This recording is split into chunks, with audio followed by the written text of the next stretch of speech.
Pauri Garhwal Lok Sabha seat से हमारे प्रत्याशी आदरणीय बहुत ही सम्मानित बड़े भाई श्री गणेश गोदयाल जी, हमारे पूर्व काबीना मंत्री, हम सबके संरक्षक आदरणीय श्री शूरवीर सिंह सजवाण जी, हमारी मसूरी विधानसभा से प्रत्याशी रही प्रदेश महामंत्री श्रीमती गोदावरी खापरी जी, हमारे सोशल मीडिया के प्रदेश अध्यक्ष आदरणीय श्री विकास नेगी जी, हमारे चमोली जनपद से बहुत ही सम्मानित साथी विकास जुगरान जी, हमारे प्रदेश महामंत्री श्री पूरन सिंह रावत जी, हमारी प्रदेश सचिव आदरणीय श्रीमती पंडिता बडोनी जी, राजेश चमोली जी, विशाल मौर्य जी। मैं अब निवेदन करूंगी हमारे आज के प्रेस वार्ता के मुख्य वक्ता आदरणीय श्री गणेश गोदयाल जी से कि वो आज का संबोधन वक्तव्य आपके सामने रखें। धन्यवाद। सम्मानित पत्रकार साथियों और मंचासी समस्त हमारे नेता के, मैं आज आप लोगों के सामने एक महत्वपूर्ण मसले को लेकर आया हूं और वो मसला ये है कि भारतीय जनता पार्टी जो अभी आसाम के उत्तराखंड में ये माइक बंद कर दो, इसके ऑडियो आ रही है आवाज में आ रही है। ठीक है, एक बंद करना नीचे कर दीजिए। भारतीय जनता पार्टी इस लोकसभा चुनाव में अपनी हार को देखते हुए अब बहुत ही घटिया मानसिकता पे उतर आई है। जिस बात के लिए भारतीय जनता पार्टी कुख्यात है कि वो तमाम सेंट्रल एजेंसियों को अपने प्रतिद्वंदियों को हतोत्साहित करने में लगा देते हैं, उसी का जीता जागता उदाहरण आज मैं यहाँ पर प्रस्तुत कर रहा हूँ। मुझे कल 19/3/2024 को ये 3 नोटिस इनकम टैक्स से मिले हैं। एक स्वयं मेरे नाम से है, एक मेरी पत्नी के नाम से है और एक 2017 से 18 से पहले जिस फर्म के तहत मैं काम किया करता था उस फर्म के नाम से है। 3 नोटिस मिले हैं और जिसमें ये कहा गया है कि 22 समन्स मिले हैं, नोटिस समन्स है ये, जिसमें ये कहा गया है कि 22 मार्च को आपको 11:30 बजे पर्सनल निजी रूप में हाजिर रहना है और वो कहाँ रहना है? महाराष्ट्र के थाने में जो इनकम टैक्स का ऑफिस है वहाँ मुझे हाजिर रहना है। मैं ये मानता हूँ, थाना डिस्ट्रिक्ट थाने महाराष्ट्र, मैं ये मानता हूँ कि अब जबकि गढ़वाल लोकसभा क्षेत्र में जो तमाम सर्वे हैं उसमें भारतीय जनता पार्टी जब ये देख रही है कि कांग्रेस का कैंडिडेट एक तरफा बढ़त बनाए हुए है और इस एक तरफा बढ़त को देखते हुए वो मुझे उलझाना चाहते हैं। वो किसी न किसी रूप में दबाव बनाकर हमें हतोत्साहित करना चाहते हैं। इन सब दबावों के चलते वो ये कोशिश करते हैं कि हमारा इलेक्शन इससे को प्रभावित हो और जिससे कि उन्हें एज मिले, फायदा मिले। उन्होंने ये सब नोटिस, ये सब कार्रवाइयां इसलिए भी हैं कि पिछले 3-4 महीनों से उनकी जो कोशिशें थी वो कोशिश परवान नहीं चढ़ी और वो कोशिश जब परवान नहीं चढ़ी तो तब इस प्रकार से परेशान करके अब वो चुनाव को प्रभावित करना चाहते हैं। लेकिन मैं भारतीय जनता पार्टी को विनम्रता से इस देश के संविधान में विश्वास करते हुए एक बात कहना चाहता हूं कि हम भगत सिंह के अनुयायी हैं और वो सावरकर के अनुयायी हैं। हम डर से अपने टास्क को नहीं छोड़ते। हम वो कितना डरा लें, लेकिन उनके कलम में इतनी ताकत नहीं है कि जो हमें डर कर बैकफुट पर कर दे। मैंने जीवन में कोई ऐसा काम नहीं किया कि भारत के संविधान के तहत कोई ऐसा उल्लंघन नहीं किया कि मुझे पनिश किया जा सके। ये ठीक है। जब हमने आदरणीय प्रधानमंत्री जी को केदारनाथ में उनके एक गलत प्रयास के लिए रोका था कि वो लेजर शो करके वहां पर स्वयं भगवान की मुद्रा में ये विख्यात करना चाहते थे कि वो भगवान के अवतार हैं। हमने ये कहा तब कि वो प्रधानमंत्री हो सकते हैं, राष्ट्रपति हो सकते हैं, लेकिन भगवान शिव के मंदिर में वो भगवान के रूप में स्थापित नहीं हो सकते। और तब मुझे इन सब कार्रवाइयों का सामना करना पड़ा था। इसके साथ साथ जब 2016 में सरकार तोड़ने की बात आई तो हम उनकी बात नहीं माने, तब भी इस प्रकार की कार्रवाइयों का हमने सामना किया। और आज जब भारतीय जनता पार्टी देख रही है कि चुनाव उनके हाथ से खिसकता जा रहा है, तो आज फिर इस प्रकार की घिनौनी हरकतें करने पर वो लोग आमदा है। मेरा ये कहना है कि वो लाख कोशिशें कर लें। मैंने एक बात कह दी है कि हम भगत सिंह के अनुयायी हैं। अगर ऐसे ही उनके बाजुओं में इतना जोर होगा तो हम फांसी के फंदे पर चढ़ने के लिए तैयार हैं, लेकिन अपने वसूलों से हम समझौता नहीं करेंगे। हमारे पड़ोसी देशों में अभी हम बात कर रहे थे, जिस प्रकार से सेना का प्रयोग राजनीतिक प्रतिद्वंदियों को कुचलने के लिए होता है, यहाँ की भारतीय जनता पार्टी की केंद्र की सरकार उसी प्रकार से अपने राजनीतिक प्रतिद्वंदियों को कुचलने के लिए इनकम टैक्स, ईडी, सीबीआई और इन तमाम एजेंसियों का दुरुपयोग करती है। बड़े हास्यास्पद है ये बात कि हमारे देश के प्रधानमंत्री जी बहुत पहले महाराष्ट्र के एक नेता अजीत पवार जी के बारे में इतनी ऐसी टिप्पणी करते हैं कि 72,000 करोड़ रुपए के गबन में जो शामिल है, इशारा करते हैं उनकी तरफ, और 2-3 दिन के अंदर वो भारतीय जनता पार्टी की शरण में चले जाते हैं। और उसके बाद ईडी की कार्रवाई भी बंद, इनकम टैक्स की कार्रवाई भी बंद, सब बंद। लेकिन हम ईमानदारी से चुनाव लड़ रहे हैं तो हमें इस प्रकार से प्रताड़ित किया जा रहा है। और इस प्रदेश की जनता और उस लोकसभा क्षेत्र की जनता ये सब देख रही है। माननीय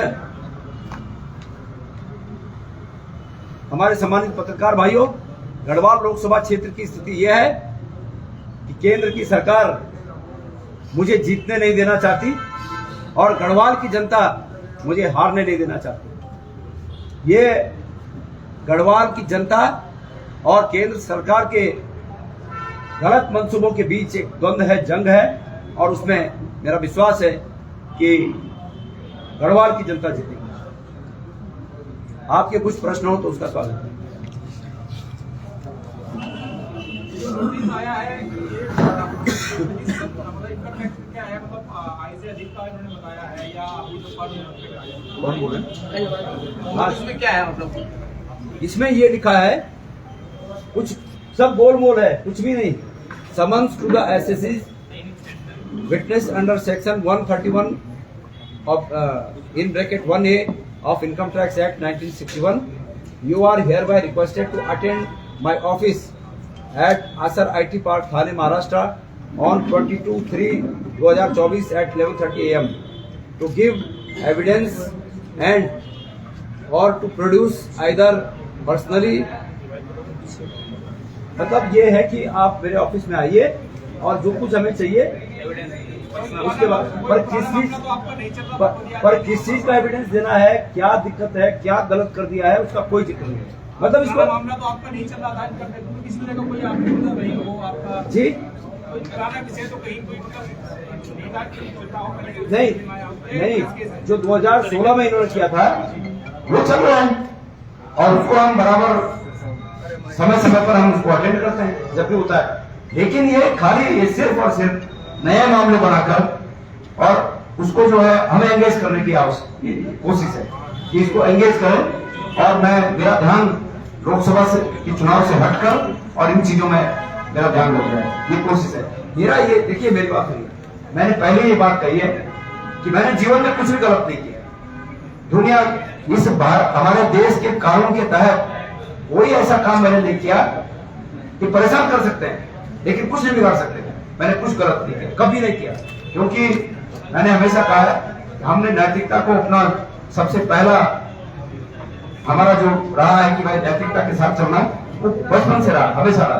तो ये मेरा कुछ नहीं कर सकते, लेकिन मैं ये कहना चाहता हूँ कि परेशान करने के लिए, चुनाव को हाथ से फिसलता हुआ देखकर ये परेशान करने के लिए इस प्रकार के समन्स मुझे जारी कर रहे हैं और गढ़वाल की जनता इसे देख रही है। 22 तारीख को आप मुंबई जाएंगे? नहीं,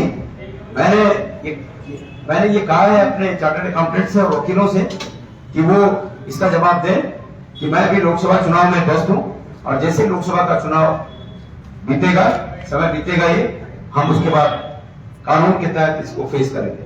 गोदियाल जी, आपने कोई गलती नहीं किया आज तक, सबसे बड़ी गलती आपने कर दी है, बलूनी के खिलाफ आप चुनाव मैदान में आ गए। कौन? गलती तो आपने कर दी सर, बलूनी के खिलाफ चुनाव मैदान में आ गया। हाँ, शायद यही गलती है, वो उनकी नजर में हो सकती है, लेकिन हमारी नजर में ये हमारा लोकतांत्रिक अधिकार है। सर, जिस फर्म को लेकर के नोटिस दिया गया है, उस फर्म पे अभी काम चल रहा है या कुछ नहीं? 2018 के बाद इन्होंने हमारी जांचें बिठाई, दिल्ली हाईकोर्ट में मेरे तमाम पेंडिंग जो पेमेंट थे वो तक मुझे नहीं मिले। दिल्ली हाईकोर्ट में केस चालू है। दिल्ली हाईकोर्ट ने सरकार को, केंद्र की सरकार को ये कहा कि इनका भी पेमेंट दे दीजिए, लेकिन उसके बावजूद नहीं दिया उन्होंने। अब हम अपील में, तो मतलब वो अलग चीज है, हम उसको कानून, मैंने अपने बेटे को कहा कि भाई प्राइवेट में काम कर लो, लेकिन सरकारी काम जब तक केंद्र में ये सरकार है तब तक करना उचित नहीं है और हम नहीं करते ऐसे काम।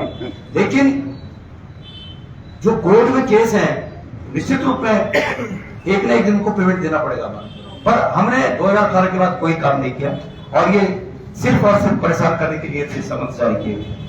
सर, जो ये पौड़ी लोकसभा क्षेत्र में आपकी लोकप्रियता दिखा रहा है, अभी तमाम सर्वे आप दिखा रहे हैं, क्या ये भारतीय जनता पार्टी का डर दिखा रहा है? ये देखिए, पौड़ी लोकसभा में दो ऐसे व्यक्तियों के बीच ये चुनाव है, उसमें से एक व्यक्ति जिसने वहीं बचपन से वहां के लोगों के बीच, वहां के बीच बचपन बिताया, और एक व्यक्ति वो है जो दिल्ली से यहाँ आए। मैं चुनौती के साथ इस बात को कह सकता हूं, मैंने एक दिन कहा था कि अगर भारतीय जनता पार्टी के जो प्रत्याशी हैं वो मेरे साथ 800 का पाग लगा दें, अगर उन्हें 800 का पाग लगाना आ जाए तो मैं उनकी श्रेष्ठता को स्वीकार कर लूंगा। अगर उनको पता भी नहीं होगा कि पार्टी में घोटिया कैसा लगता था, हम उस समय से यहाँ की माटी में रचे बसे। जो व्यक्ति पंधेरे से लेकर अपने घर तक पानी का कंटर उठा के ले गया होगा, उसे पहाड़ की पीड़ा पता होती है।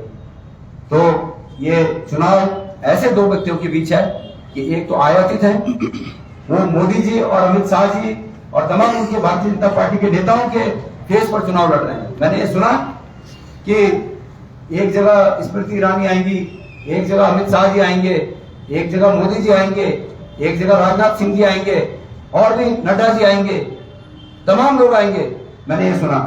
लेकिन मैंने कहा कि केंद्र की सरकार चाहती है कि मैं बिल्कुल न जीतूं और गढ़वाल की जनता मुझे हारने लगेगी, मेरा पूरा विश्वास है। गोदियाल जी, ऐसे समय में समन आना, कहीं ऐसा तो पूर्व में आपको बीजेपी से ऑफर आया, स्वीकार नहीं किया हुआ आपने? इसमें सच्चाई है, गोदियाल जी, ठीक इसमें सच्चाई है, लेकिन मैं उन चीजों को, क्योंकि कुछ सबकी नैतिकताएं हैं, मैं किसी को वो नहीं करना चाहता, लेकिन जो आपने प्रश्न किया उसमें सच्चाई है।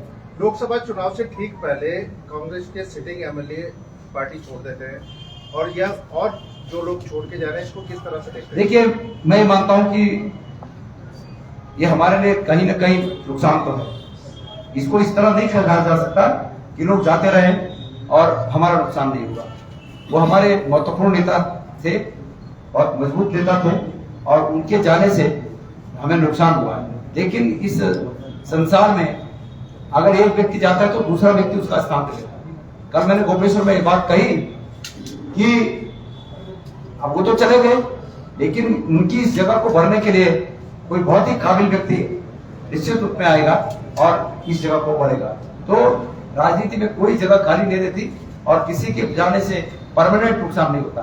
ये जरूर है कि वो ठीक चुनाव के वक्त गए तो हमें अपनी प्लानिंग वहां पर बदलनी पड़ेगी और उसके तहत अब हम काम करेंगे। ये जो फिक्स ये यहाँ से है युवराज जी है ना चमोली से, तो आप बताएं कि राजेंद्र भंडारी के जाने से क्या फर्क पड़ा वहाँ? आपको लग रहा है, ये कह रहे हैं फर्क तो पड़ेगा, आपको क्या लगता है? कार्यकर्ता हमारे साथ है, जनता हमारे साथ है, हमने कांग्रेस पार्टी को जिताया। वो तो चेहरा थे, अभी किसी और को टिकट दे देंगे तो सारे लोग तो हम साथ ही रहेंगे, दोबारा से मजबूती से लड़ेंगे और कांग्रेस को जिताएंगे। कांग्रेस का कार्यकर्ता वहां पर प्रोफेसर और पूरे बद्रीनाथ विधानसभा में बहुत ही उनके इस कृत्य से दुखी महसूस कर रहा है और कांग्रेस के कार्यकर्ता पूरी तरह एकजुट है। निश्चित रूप में भाई वो भी एक नेता थे, तो ऐसा नहीं कहा जा सकता कि 2-4-10 लोग उनके साथ ले जाएंगे, लेकिन उसकी प्रतिक्रिया स्वरूप कई बीजेपी के लोग मेरे संपर्क में बतेरे ऐसे हैं जो खुला आने को तैयार हैं। कल ही कम से कम 1 दर्जन लोगों ने प्रोफेसर में कांग्रेस की सदस्यता ली। ये रिएक्शन है और ठीक बड़े नेता जो उनके राज्य स्तर के नेता हैं उस इलाके से, वो भी कई मेरे संपर्क में है जो जिनका कहना है कि आप चिंता न करो, हम आपकी मदद करेंगे। तो एक्शन का रिएक्शन भी होता है, इसलिए ये कहना कि हमें बहुत नुकसान होगा ये उचित नहीं है। लेकिन हाँ, ये ठीक है कि भाई वो हमारे नेता थे, अगले दिन तक कह रहे थे कि बस गोदियाल जी है और 6-8 घंटे के बाद जो है वो बोल रहे कि बीजेपी है। तो देखिए, मैं ये मानता हूं कि प्रदेश के नेताओं को थोड़ा संयम रखने की आवश्यकता है। इससे हमारे प्रदेश की नाकिस्ती होती है, प्रदेश की बेइज्जती होती है। लोग बाहर के लोग उत्तराखंड को बहुत इज्जत की नजर से देखते हैं। मैंने एक बार प्रेस कॉन्फ्रेंस में कहा था कि एयरपोर्ट पे एक वाकया मैंने कहा था कि एयरपोर्ट पे फ्लाइट लेट होने के बाद बड़ी हुज्जतबाजी हो रही थी और उस फ्लाइट के लोगों ने कहा कि फलानी जगह पे खाना है और मैं लाइन पे खड़ा हूँ। एक नेता नुमा अभी बिना लाइन के चला गया तो मेरे आगे वाले लोग गाली देने लगे नेताओं को। जब बहुत ज्यादा गाली दे रहे थे मुझे अच्छा नहीं लगा, मैंने कहा भाई क्यों गाली दे रहे हो, ये नेता ऐसे ही होते हैं, सब जो खा गए थे इसको। मैंने कहा नहीं, ऐसे सब नहीं होते हैं। फिर वो मेरे बड़े स्टाइल में उन्होंने अपना विजिटिंग कार्ड निकाला, बोला कभी कोई नेता अगर लाइन में खड़ा दिखे आपको तो मुझे जरा फोन करना, मुझे सुकून मिलेगा। और मैंने अपना आई कार्ड निकाल के उनको कहा कि मैं हूं ना, आपके पीछे खड़ा हूं। तो उन्होंने कहा कि उन्होंने कार्ड पढ़ा नहीं मेरा आई कार्ड, कहां से हो, लेकिन अनायास वो बोल पड़े कि यकीनन आप उत्तराखंड से हो। तो उत्तराखंड की यही इज्जत थी और इस प्रकार के घटनाओं से हमारे प्रदेश की नाकिस्ती, हमारे प्रदेश की बेइज्जती, तो नेताओं को ये सब नहीं करना चाहिए, मुझे ऐसा लगता है। गोदियाल जी, राजेंद्र भंडारी के जाने से आपको फायदा है या नुकसान हो रहा है? भाई मैंने उसका जवाब दे दिया, आपने नहीं सुना? मैं ये कह रहा हूँ कि राजेंद्र भंडारी के जाने से कांग्रेस के कार्यकर्ता अपनी जगह पर हैं, लेकिन वो एक महत्वपूर्ण नेता थे और आज तक की हमारी उस विधानसभा में चुनाव लड़ने की प्लानिंग उनके पीछे थी। एंड टाइम पर वो चले गए, अब हमें उसकी प्लानिंग चेंज करनी है और ये वक्त बताएगा कि फायदा होता है या नुकसान होता है। ये चुनाव के जिस दिन रिजल्ट आएगा उस दिन पता लगेगा। आदरणीय पत्रकार बंधु, मैं क्षमा चाहती हूँ, मंचासीन महानुभावों का नाम लेते मैं एक महत्वपूर्ण नाम मुझसे छूट गया। आचार्य नरेशानंद नौटियाल जी भी हमारे बीच में यहाँ मंच पर उपस्थित है। इस त्रुटि के लिए मैं क्षमा चाहती हूँ। अब माननीय गोदियाल जी से निवेदन है कि आज के प्रकरण पर एक ओवरऑल बाइट पत्रकार बंधुओं के समक्ष खड़े मत होइएगा,